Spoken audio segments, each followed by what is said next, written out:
আল্লাহ বলে আমি বলবো নি মক্কা কেন দামি। আমরা বললাম মালিক বলেন না। আল্লাহ বলে লা উকসিমু বিহাযাল বালাদ, যেগুলার কারণে তুমি বলছো মক্কা দামি, আমি সেই কারণে মক্কার কসম করছি না। হ্যাঁ, কাবার ফজিলত আছে, হ্যাঁ মসজিদে হেরেমের ফজিলত আছে, হ্যাঁ মাকাম ইব্রাহিমের ফজিলত আছে, হ্যাঁ জমজমের ফজিলত আছে, হ্যাঁ সাফা মারওয়া মিনা মুজদালিফা আরাফার ফজিলত আছে। কিন্তু আমি আল্লাহ বলছি মক্কা কেন দামি জানো? আমরা বললাম কেন? আল্লাহ বলে ওয়া আনতা হিল্লুম বিহাযাল বালাদ, হাবিব আপনার কসম, আপনি নবীর কদম মা আমেনার গর্ভ থেকে মক্কার জমিনে লাগার কারণে মক্কা সবচেয়ে দামি হয়ে গেছে।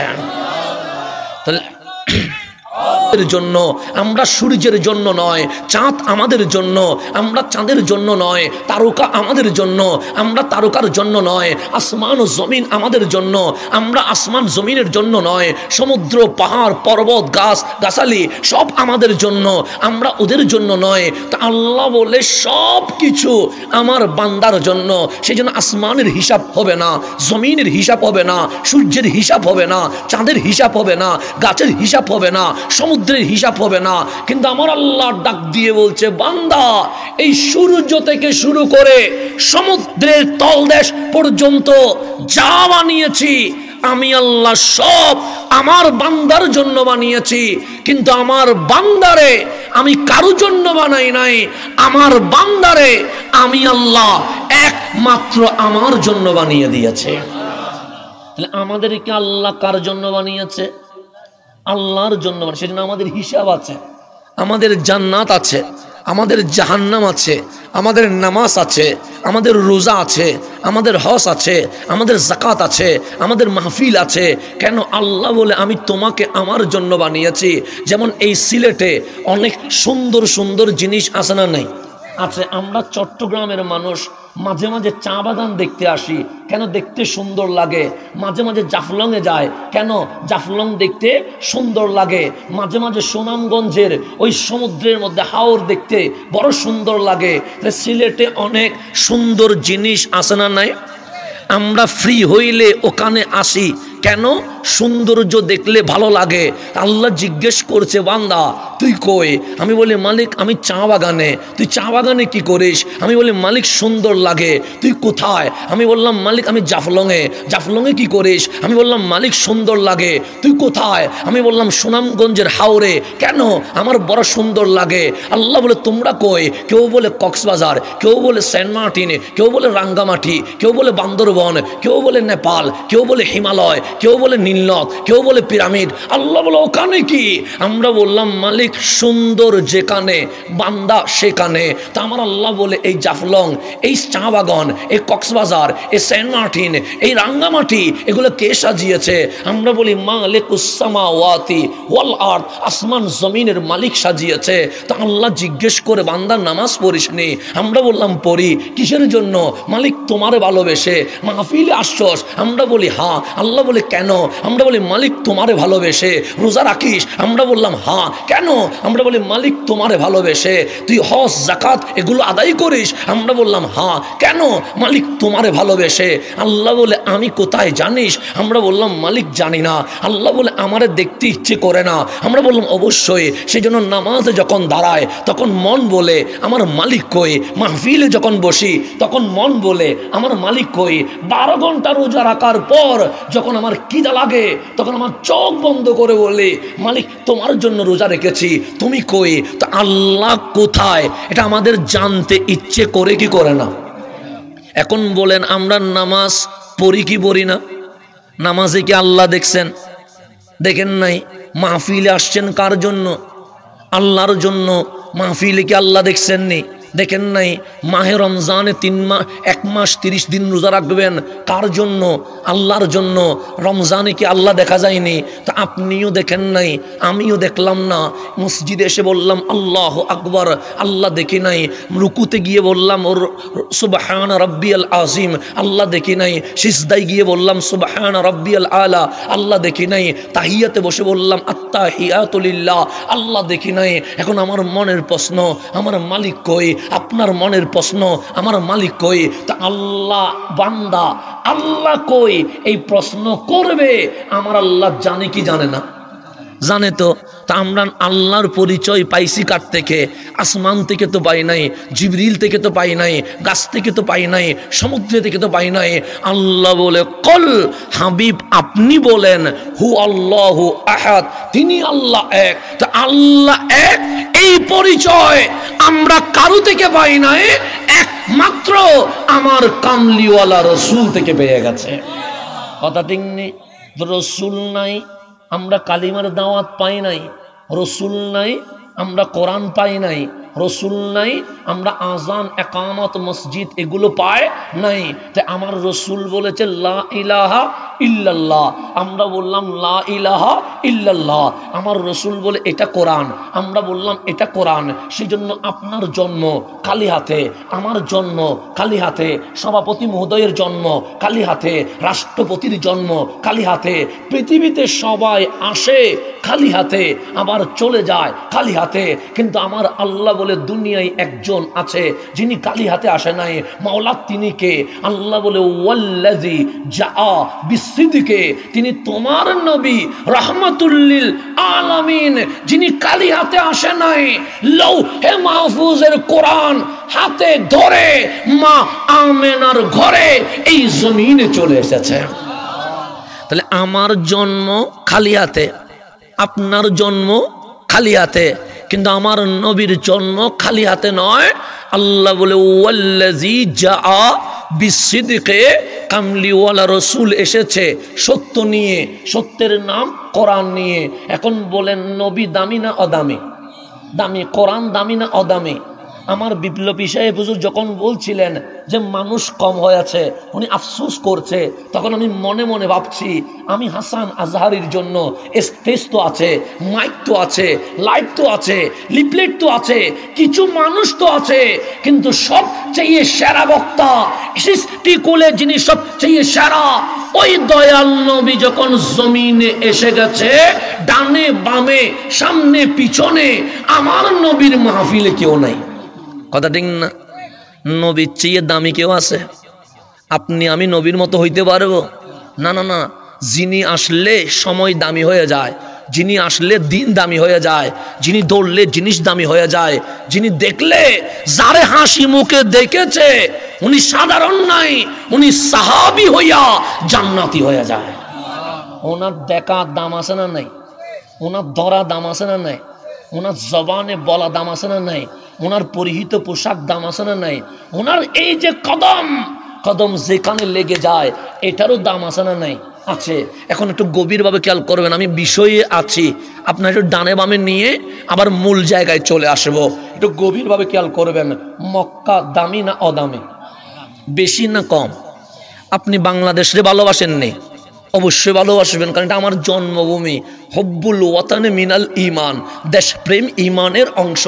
এই সোনার বাংলার জন্য যদি রক্ত দিতে হয়, আমার মন বলছে স্টেজ থেকে শ্রোতা পর্যন্ত সবাই এই দেশের জন্য জান দিতে প্রস্তুত আছে। আছে না? আচ্ছা, আমরা হাসতে হাসতে জান দিয়ে দিব, কথা ঠিক না? কিন্তু গভীরভাবে খেয়াল করবেন, তাহলে বাংলাদেশে আমরা হৃদয়ে ধারণ করি কি করি না? করি। আমি যদি বলি এটা বাংলাদেশ, এটা মক্কা শরীফ, কোনটা নিবেন? বাংলাদেশ নিবেন না মক্কা শরীফ নিবেন? মক্কা শরীফ নিবেন। আপনি এখন বললেন হুজুর আমার দেশের জন্য যদি জান দিতে হয় হাসতে হাসতে দিয়ে দিব, আমার জানের চেয়েও বেশি সোনার বাংলাকে ভালোবাসি। কিন্তু বললাম বাংলাদেশ না মক্কাতুল মুকাররমা, বললেন বাংলাদেশ নয় মক্কা নিব, মক্কা নিব। কেন মক্কার কথা বললেন? কেন? বাংলাদেশের চেয়ে, হিন্দুস্তানের চেয়ে, আমেরিকার চেয়ে, কানাডার চেয়ে, এশিয়ার চেয়ে, আফ্রিকার চেয়ে, আরবের চেয়ে আমার মাওলা যত ভূমি বানিয়েছে সকল ভূমির মধ্যে মক্কা দামি, এতে কোনো সন্দেহ নাই। কথা দেখনি? আপনাদের এই এলাকায় মসজিদ আছে না? নামাজ পড়লে সওয়াব না গুনাহ? সওয়াব তো।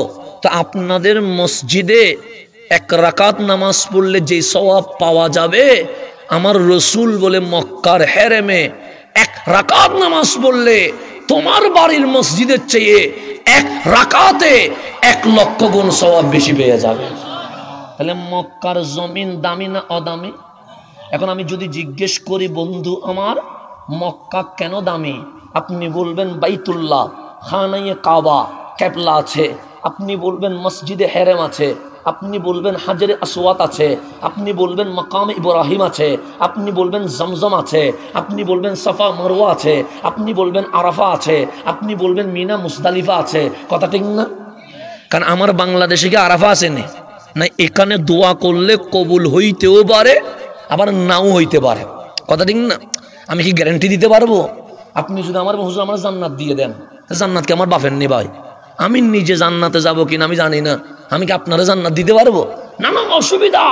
তো সুতরাং আপনি যদি গ্যারান্টি দেয় হবে না, ওয়ারেন্টি দেয় হবে না, এই মাঠে বসে মুনাজাত কবুল হইতেও পারে, নাও হইতে পারে, কিন্তু আমরা বিশ্বাস রাখবো আমাদের মোনাজাত কবুল হবে। এটা আমরা কি রাখবো? কেন? আল্লাহকে আমাদেরকে ফেরত দিবে? উনি না রহমান, উনি না রহিম, উনি না গফুর, উনি না সত্তার? উনি বলছে তুই দোয়া করতে দেরি, আমি মালিক সারা দিতে দেরি করব না। এটা আল্লাহর ওয়াদা। তো আমরা আশা রাখবো মোনাজাত কবুল, কিন্তু গ্যারান্টি ওয়ারেন্টি দিতে পারবো না। কিন্তু আমার রসুল বলছে আরাফার জমিন এমন জমিন যেখানে দোয়া করলে গ্যারান্টি ওয়ারেন্টি তোমার মোনাজাত কবুল হয়ে গেছে। তাহলে এখানে সন্দেহ করলে ইমানে টানাটানি বাজি যাবে। কোথায়? আরাফায়। এখানে হাঁটলে কোনো সওয়াব হবে? সাফা মারওয়ায় হাঁটলে কি হবে? সওয়াব হবে। চায়ের দোকানে বসলে কোনো উপকার আসেনি? নাই। কিন্তু মিনা মুজদালিফায় বসলে সওয়াব আছে। তাহলে মক্কা এমন একটা এরিয়া যেখানে বসলে সওয়াব, যেখানে কাঁদলে সওয়াব, যেখানে হাঁটলে সওয়াব, যেখানে জিকির করলে সওয়াব, যেখানে মোনাজাত করলে সওয়াব, যেখানে লাব্বাইক আল্লাহুম্মা লাব্বাইক বলতে দেরি। আমার নবী বলছে সন্তান জন্ম নিলে যেরকম মাসুম হয়ে যায়, খানায়ে কাবার সামনে মাওলার বান্দা সেরকম মাসুম হয়ে যায়। তাহলে মক্কা দামি, এটা নিয়ে সিলেটবাসীর মাঝে কোনো মারামারি? আপনাদের মাঝে কোনো মারামারি আসেনি কোনো? আবার আমাদের এটা গণিপুর না, গণিপুরে কোনো মারামারি আসেনি কোনো? আবার সাইন যেটা নিয়ে মারামারি আছে সেটা আমারে দিয়েন না। কেন? আমি মারামারি বাজাইতে আসি নাই, আমি যেখানে আগুন ধরছে সেখানে পানি মারতে আসছি। শুধু শুধু বেজাল একটা বাজাই দিয়ে আমি তো চলে যাবো চিরাঙে। আপনাদের মধ্যে মারামারি বাজানোর কোনো দরকার আছে না। আমাদের বাংলাদেশে কি হয়, এই মসজিদের খতিবে মাহফিল করে ওই মসজিদের মুসল্লি কাফের, ওই মসজিদের খতিবে মাহফিল করে ওই মসজিদের মুসল্লি কাফের। এখন দুই মসজিদে মারামারি বাজি গেছে। কথা ঠিক নেই? এই মসজিদের মুসল্লি ওই মসজিদে যায় না, কেন? এগুলো কাফের। ওই মসজিদের মুসল্লি এই মসজিদে আসে না, কেন? ওরা কাফের। তো মুসল্লিদের দরকার হচ্ছে কি জানেন? আপনারা মারামারি না বাজাইয়া দুই খতিবরে দাওয়াত দিয়া এক টেবিলে বসায়া বলবেন আপনারাই সমাধান করেন।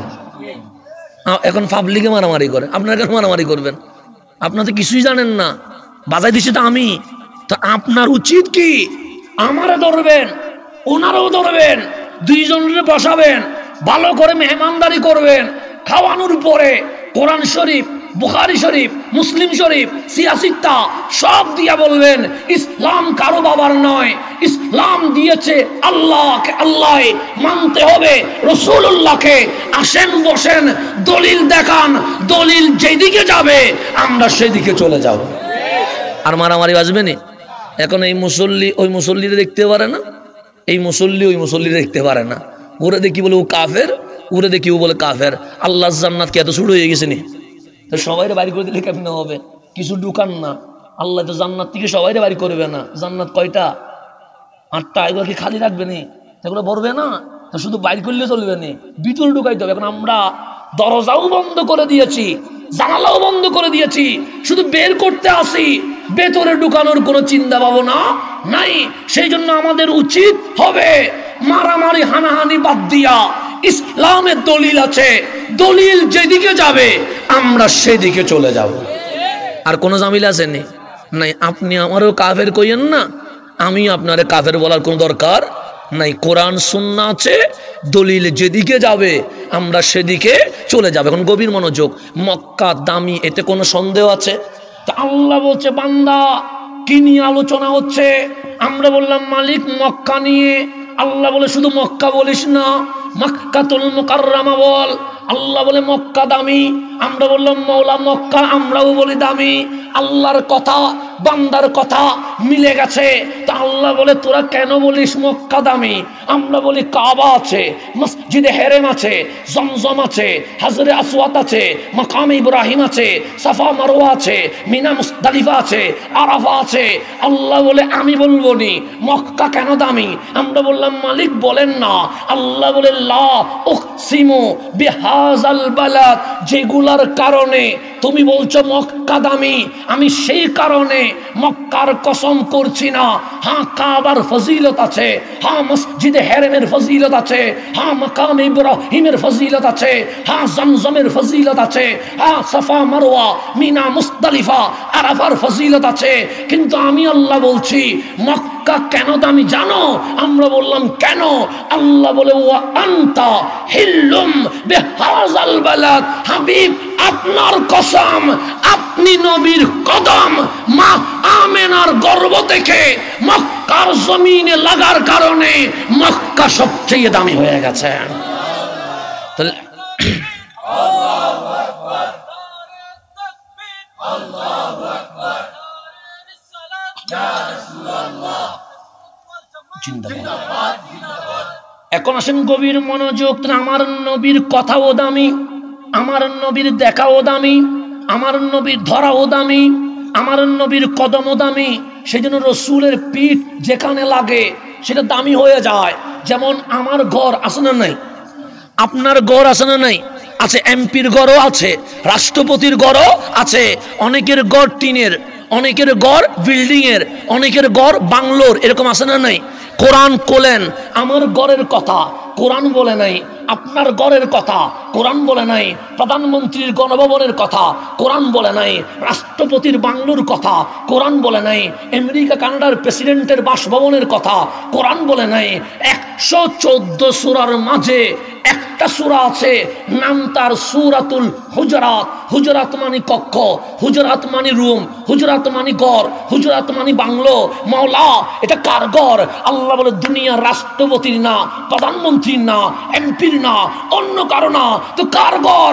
আল্লাহ বলে আমার হাবিব যেই ঘরে শরীরটা বিছিয়ে দিয়েছে আমার নবীর ঘর সম্পর্কে আমি আল্লাহ আল কোরআনে স্বতন্ত্র সূরা সূরাতুল হুজরাত নাজিল করে দিয়েছে। নবী যেখানে তাকে এটাও কি হয়ে যায়? দামি হয়ে যায়। নবী যেখানে বসে এটাও কি হয়ে যায়? দামি হয়ে যায়। তা আমার রসুল দামি না অদামি? এই দামি নবী যখন আসছে, নবীর চেয়ে ভালো মাহফিল এই জমিনে আর কিছু আসেনি। যারে দেখলে জাহান্নাম হারাম হয়ে যায়, আমারে দেখলে জাহান্নাম হারাম হবে না, কারণ আমি গুনাহগার মানুষ, আমি পাপ করা মানুষ, আমারে দেখলে কোনো সওয়াবও হবে না। হ্যাঁ আপনি বলুন হুজুর আলেমদেরকে দেখলে তো সগীরা গুনাহ মাফ হয়, এটা আমার জন্য বলে নাই, তা আলেমদের জন্য বলেছে। আমি আলেমও না যে আমারে দেখলে গুনাহ মাফ হবে, আমি গুনাহগার একটা বান্দা, আমারে দেখলে কোনো ফজিলত নাই, গুনাহতে ভরপুর। উলামায়ে কেরামের জন্য আমার রাসূল বলেছেন হ্যাঁ আমার উম্মতের আলেমগণ এত দামি, তারা ওয়ারাসাতুল আম্বিয়া, নবীদের ওয়ারিস, ওনাদের চেহারা দেখলে তোমাদের জীবনের সগীরা গুনাহ মাফ হয়ে যাবে। আলেমের মাহফিল শুনতে হয় না, আলেমের চেহারা দেখলে গুনাহ কি হয়ে যায়। এখন তো আপনারা ফেসবুক ইউটিউব থেকে দেখে দেখে বক্তা দাওয়াত দেন আলেম বাদ দিয়া, তা আমাদের মতো মূর্খ করে বসাই দিয়েছেন কোথায়? মঞ্চে। আর আলেমদেরকে ঘরের প্রতি